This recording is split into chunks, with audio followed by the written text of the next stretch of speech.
Hello, I'm Dan Brumstead with Environmental Testing Lab. We're on site today to explain how we perform septic system inspections.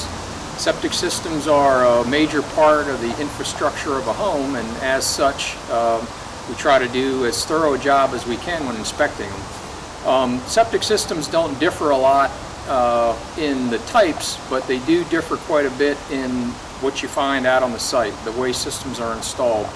This one today, we kind of have limited access. The tank is installed in the middle of the driveway.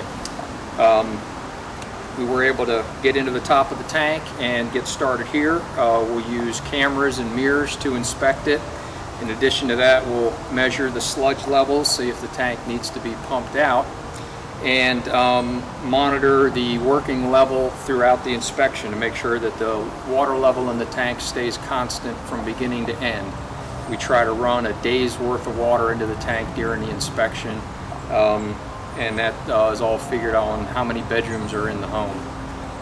So the system is usually broken down into three parts. The treatment tank itself.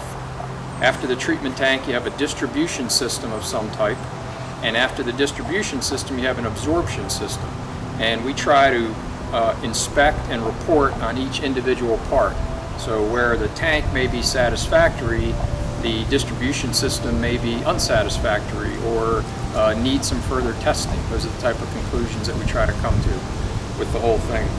So again, on this system, treatment tank is here, and we're going to go over to the distribution system that we have opened up and look at that next. This is the distribution system. It's a 24-inch square concrete box, and it has the line coming from the tank that feeds the box, and then there's three lines that leave this box that carry the water out into the absorption system.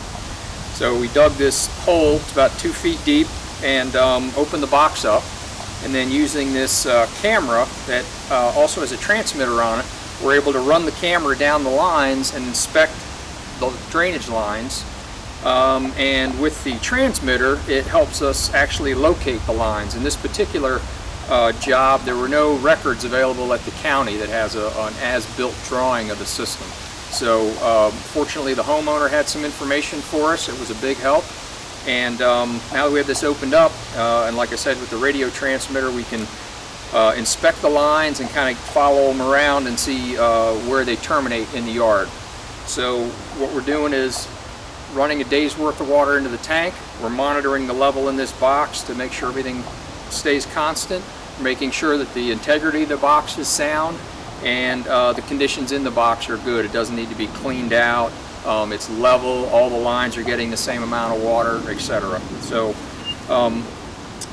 during that process, the next thing we would do is we actually go out into these trenches that are filled with gravel and use a probe and try to probe down into the gravel and make sure we have nice dry aggregate in these trenches for absorbing all the water. So now we're about 25 feet away from that distribution box. This is where we picked up the transmitter to find the end of this line. And we're going to take this probe and try to hammer down into the soil until we get that dry aggregate. It's about the start of it there.